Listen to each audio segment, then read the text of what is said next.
I never imagined that stepping into her world would feel like walking on thin glass, every step heavier than the last. Every smile I forced, hiding the tremor in my hands as I entered their house, the air thick with the scent of polished wood and unfamiliar perfumes. I held my head high, yet my heart pounded as if it knew secrets my face pretended not to know. I wore the dress I had patched countless times, pretending it was nothing more than humble elegance, yet each thread whispered of sacrifices made long before I was asked to prove myself.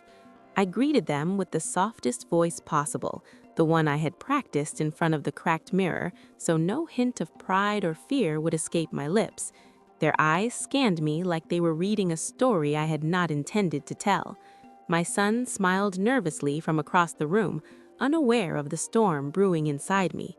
I could feel the subtle glances, the weight of judgment heavy on my shoulders, and yet I moved as if I belonged, rehearsing the role of someone fragile and incapable, when in truth I had the strength of every woman who had been underestimated before me.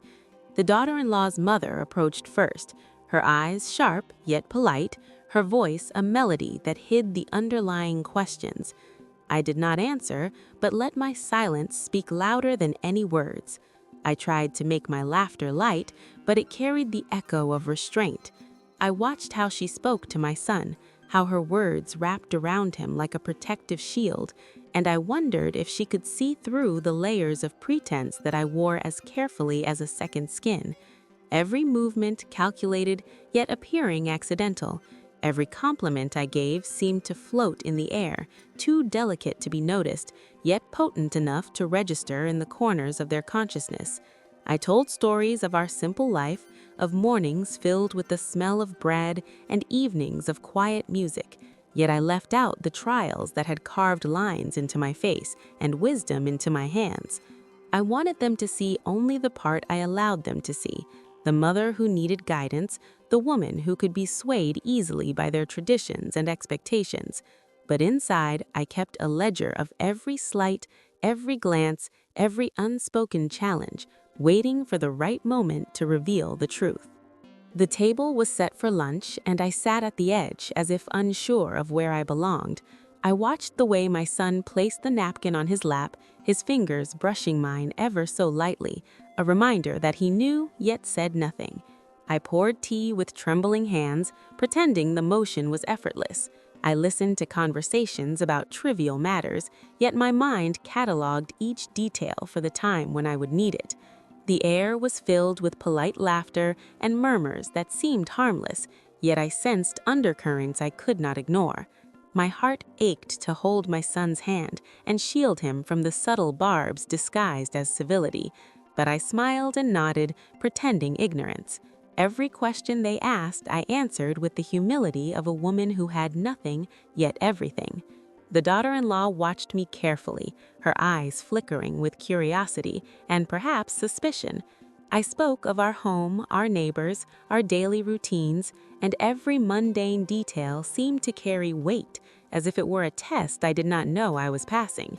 I remembered the nights spent planning this meeting, practicing the nuances of my voice, the tilt of my head, the softness of my eyes, the careful modulation of every word to appear incapable, to appear unthreatening, yet all the while knowing that this performance was a shield and a weapon at once. As the afternoon stretched on, the sun slanting through the curtains caught in the dust of the room, I felt the invisible chains of expectation pressing on my chest. Yet I breathed deeply, channeling every ounce of patience, every memory of endurance that had shaped me into someone who could survive this moment unscathed. I told a small anecdote about a market visit, laughing lightly at my own supposed naivety, and noticed how her husband shifted in his chair, eyes narrowing slightly, perhaps sensing the currents beneath the calm waters. I continued weaving the tapestry of simplicity, innocence, and humility, every gesture meticulous, every word deliberate. The house seemed to watch me, and I returned the gaze with quiet determination, each movement a dance of subtlety, a battle of perception and reality. I was the mother who appeared unworldly, yet I knew the weight of every glance, every whispered word. The table was cleared and desserts arrived, sweet fruits and cakes that smelled of wealth and comfort. I hesitated only for a moment before tasting delicately, the flavors foreign yet familiar in a way that reminded me of the life I had never had. The conversation shifted to stories of childhood and family traditions, and I recounted ours with a gentle charm, pretending the lack of refinement was genuine, and yet within me the gears of strategy turned silently, calculating, measuring, understanding, and waiting. I caught the reflection of the daughter-in-law in the window, her expression unreadable, and my pulse quickened as if sensing she knew more than she let on. I continued my act of fragility, naivety, and simplicity, the air thick with tension, yet softened by my practiced smiles and occasional laughter. The hours passed like this, moments stretched into eternity, and yet each minute brought me closer to understanding the map of their household, the alliances, the subtleties, the unspoken rules that governed them. And all the while I remained the poor, naive mother who could barely tie her own shoes. Yet, in the stillness of my heart, I stored every observation, every detail, every flicker of doubt or curiosity as ammunition for the moments when appearances would shatter and the truth would shine through. I left their home that evening with a forced lightness in my step, a smile that masked a mind racing with plans and knowledge. Every look back at the house a reminder that I had walked through fire disguised as innocence and survived. And my son's hand in mine whispered gratitude and unspoken pride, and I knew that this was only the beginning of a story that would unfold in ways they never imagined. The morning sun spilled gold across the quiet streets, and I felt the weight of yesterday's performance settle like a cloak on my shoulders. I walked slowly, as if savoring the warmth, and yet my mind raced, replaying every interaction, every glance, every unspoken word from their house. I could still feel the subtle judgments, the careful measurement of my every move, and it made my heart pound, not with fear, but with anticipation. I had learned long ago that appearances were a language of power, and that in silence and humility there could be strength. I remembered how my son had squeezed my hand gently, as if to say, "Trust yourself, trust me." And I had nodded, though my lips carried a fragile smile. Inside, I carried the fire of preparation for the next meeting, the next conversation, the next subtle battle that would define the story of my family and theirs. I went home to the familiar smells of our modest kitchen, the steam of tea rising from the small pot, and I felt the contrast between my own world and theirs stretch wide and unyielding, yet I embraced it, knowing that my life was not defined by grandeur, but by resilience, by the quiet strength that had been instilled in me by mothers and grandmothers before me. I spent the day reviewing every detail, mentally cataloging the way the daughter-in-law's mother moved, how she spoke, her pauses, the rise and fall of her voice, the slight tightening of her eyes when a comment struck a nerve.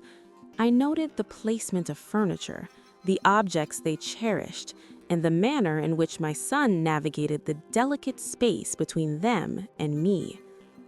I knew that knowledge was more potent than confrontation, that patience could build walls stronger than any argument, that understanding the currents of human behavior was armor more formidable than steel. I imagined the next gathering, how I would present myself, what stories I would tell, the subtle lies wrapped in truth that would make me seem weaker than I was, and yet capable of earning their trust. I closed my eyes and rehearsed my expressions, the tilt of my head, the softness of my voice, the occasional falter in speech designed to evoke protection rather than suspicion.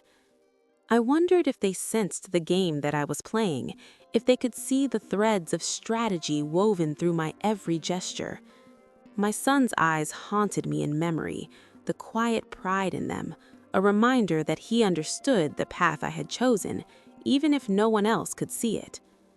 I spent the afternoon preparing small tokens of humility, the kind of gestures that appeared innocent yet carried meaning. I baked bread, carefully shaped as if by a novice, yet seasoned with care. I folded a simple cloth to carry with me when I visited them next.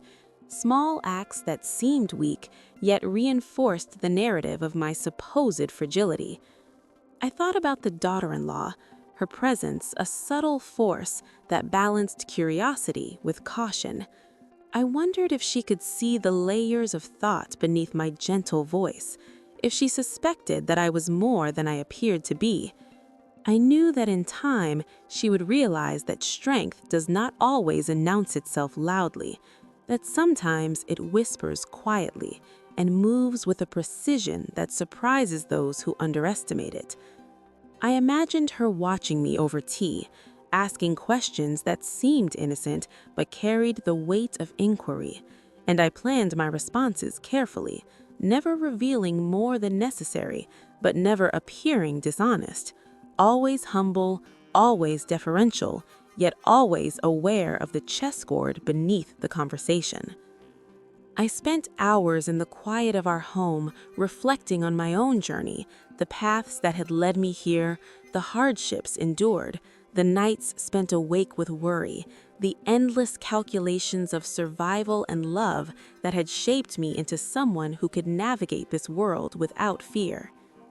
I remembered my mother's hands, the calluses, the gentle touch, the lessons taught in silence about patience and observation, about understanding human nature without confrontation, about knowing when to act and when to wait. I felt her presence guiding me even now as I prepared to step back into the arena of polite scrutiny. The sun began to dip, and the shadows lengthened across the floor. I knew it was almost time for the next visit, the next performance, the next layer of deception and revelation. I dressed simply, choosing colors that suggested meekness, humility, and innocence, the way a painter chooses his palette to evoke emotion, yet each choice deliberate, each gesture calculated to convey weakness and yet conceal strategy.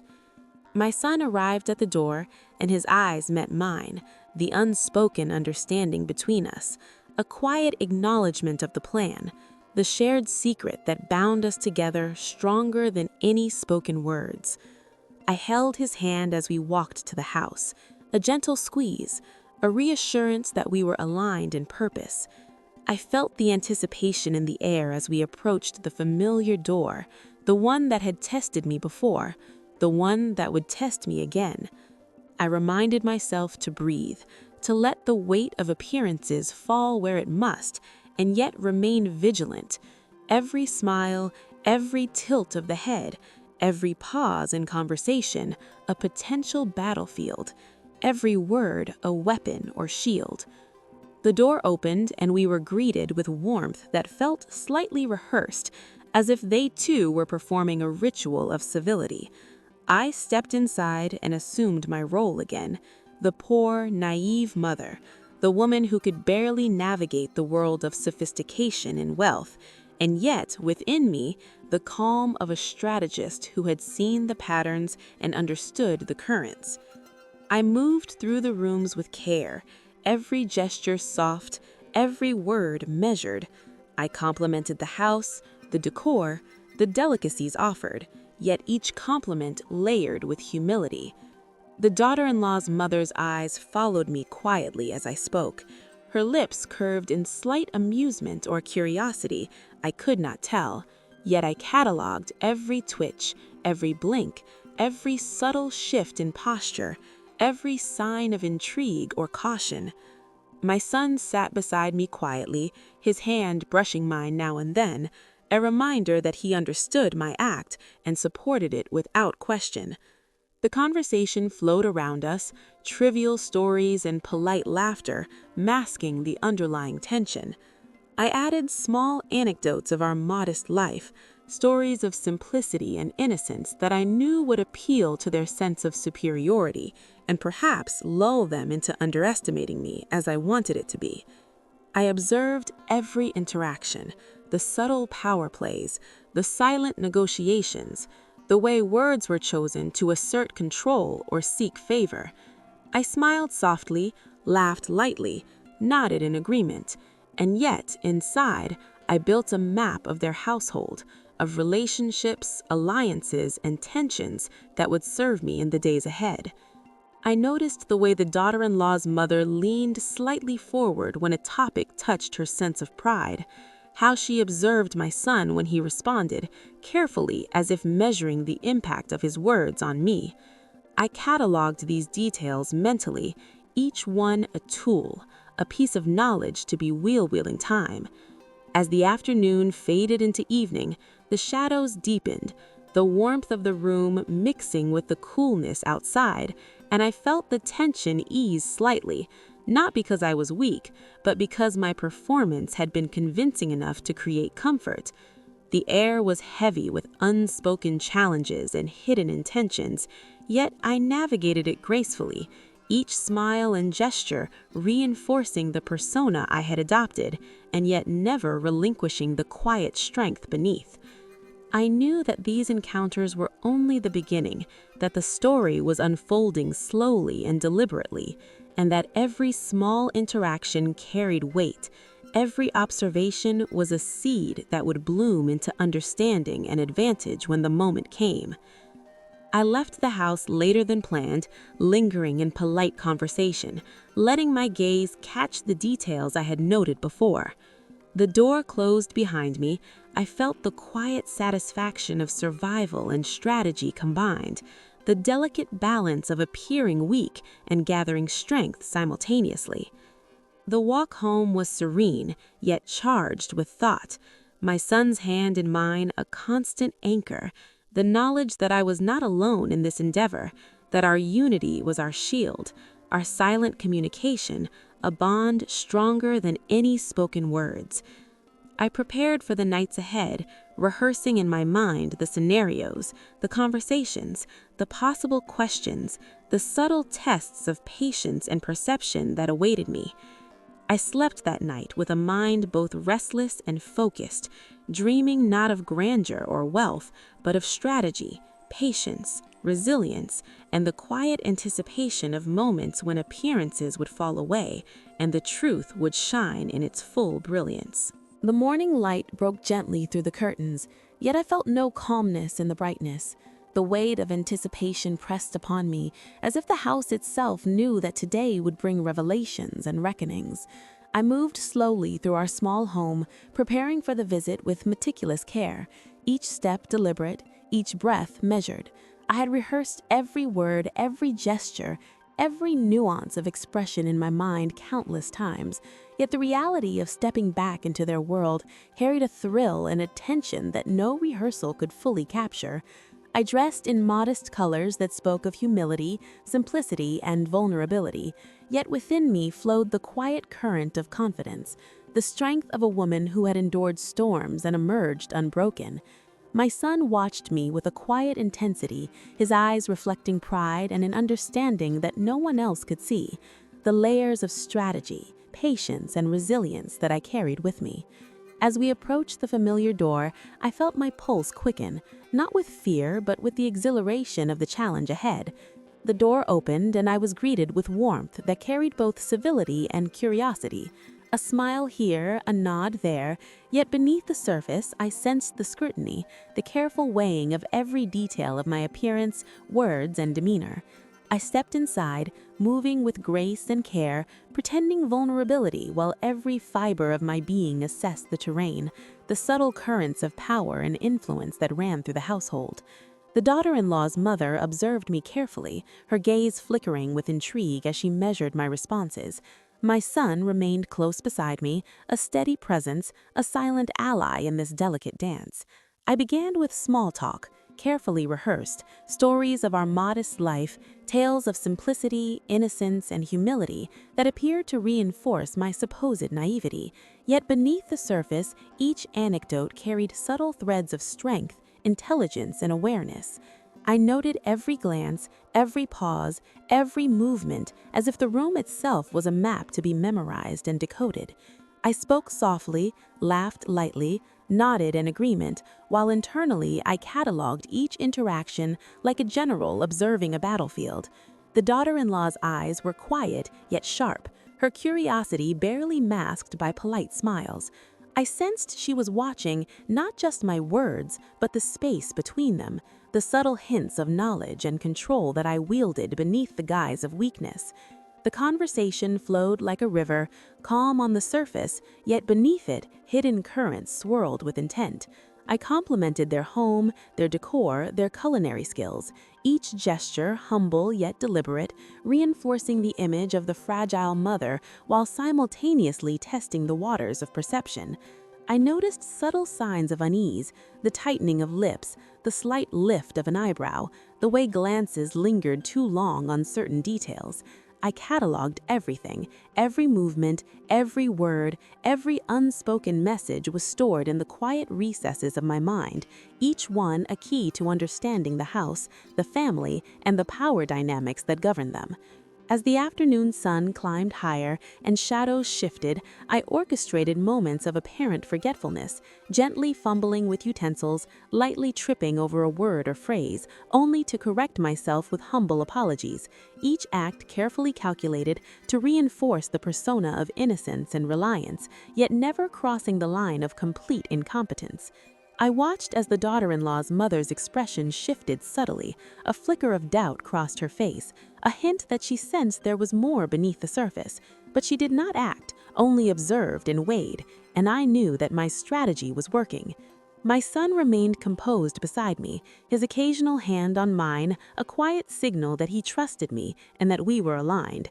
Silently, like two conspirators in a play, I could feel the tension of expectation and judgment, yet it fueled rather than frightened me. I moved gracefully among them, telling stories of our small joys, our simple victories, the lessons of resilience and patience that had shaped our lives. I smiled at moments of laughter, feigning modest amusement, yet every word carried an undercurrent of awareness and strength. I observed the daughter-in-law's reactions carefully, noting her curiosity, the flicker of admiration hidden behind her polite smile, the small gestures that betrayed the recognition that strength can come clothed in softness and humility. I let her see moments of vulnerability, just enough to maintain the narrative, yet never so much that it threatened to reveal my full power. I noticed subtle alliances forming in the room, the silent nods, the shared glances, and I understood that patience and observation were far more potent than confrontation. I spoke of my son with pride, tempered by humility, recounting moments of care and responsibility that highlighted his character, while reflecting on our family life in a way that seemed unassuming, yet calculated to demonstrate awareness and intelligence disguised as simplicity. The sun dipped lower, and the golden light slanted through the windows, casting long shadows across the polished floors. The house seemed to breathe around me, absorbing my presence, my gestures, my words, and yet I moved through it like water flowing over stones. I orchestrated small moments of apparent forgetfulness, followed by graceful recovery, the subtle art of seeming weak while asserting control quietly, imperceptibly. The daughter-in-law's mother leaned closer at one point, asking a question. I answered softly, carefully, leaving a pause that allowed her to read meaning into my words. I watched as comprehension flickered across her eyes. Slowly, she began to see the layers, the strategy, the strength beneath the meek exterior, and a flicker of respect mingled with surprise crossed her expression. I continued weaving the narrative of humility, innocence, and naivety, the very threads that allowed me to observe, understand, and subtly guide the dynamics of the room without confrontation. Each laugh, smile, gesture, and word measured to maintain the persona while gathering insight, each moment a step closer to the ultimate revelation. I allowed the conversation to drift to topics of tradition and expectation, subtly introducing questions and stories that revealed our values and resilience, yet appeared compliant. The subtle shifts in posture, the careful phrasing of words, the deliberate pauses all reinforced the perception of a gentle mother while allowing me to navigate the terrain with precision. The house seemed to accept my presence with a grudging tolerance that I knew would evolve into cautious respect as the hours passed. The daughter-in-law's mother finally leaned back, her expression softening, her scrutiny momentarily replaced by a quiet acknowledgement that I was more than I appeared. I felt the silent victory settle beneath my calm exterior. I smiled softly, laughed lightly, feigning modest amusement while knowing that the intricate web of perception had been masterfully woven. My son's hand brushed mine once, and I felt the quiet bond of shared purpose, our secret understanding that we had not only survived the scrutiny, but subtly guided it toward the recognition of our strength. As the sun disappeared and the evening shadows deepened, I rose gracefully, offering thanks for their hospitality, a small gesture of appreciation and humility, yet every movement deliberate, every word carefully chosen to maintain the delicate balance between weakness and authority. I promised to visit again soon and left with a lightness in my step that masked the storm of triumph within my heart. My son beside me whispered quietly that I had done brilliantly, and I smiled inwardly, knowing that the delicate dance of perception, patience, and strategy had reached its zenith. And yet it was only the beginning of the story. The night air carried the scent of possibility and renewal, a reminder that strength could be hidden beneath softness, that patience could shape the hearts and minds of others, and that resilience and intelligence, cloaked in humility, could alter the course of relationships and perceptions, forever. I walked home slowly, savoring the quiet pride that I carried inside, each step a declaration that appearances can deceive, and that true power lies in understanding, knowing, and waiting for the perfect moment to reveal the truth. My son held my hand as we entered our home, and I felt the weight of accomplishment settle upon me, the quiet satisfaction of having turned judgment into respect, suspicion into admiration, and scrutiny into understanding. I looked at him and knew that together we had navigated the storm without breaking our calm, our bond strengthened, our purpose aligned, and our path clear for the days ahead. The world may never see the battles fought in silence, the victories won without fanfare, but in the quiet chambers of our hearts, we knew that strength had always been ours, disguised in humility, veiled in simplicity, and wrapped in the careful art of patience and observation. And as we sat together that night, the calm enveloping us, the glow of triumph warm and steady, I realized that the story had reached its crescendo, that the mother who had pretended weakness had emerged not only victorious, but revered, and the truth of her strength, a quiet force that would shape the lives around her, forever. If you enjoyed this story, make sure to hit that subscribe button. Every single subscription motivates me to bring you even more exciting and dramatic HOA stories. And don't forget to tap the bell icon so you never miss a new upload. I'll see you in the next story, where justice gets even more satisfying.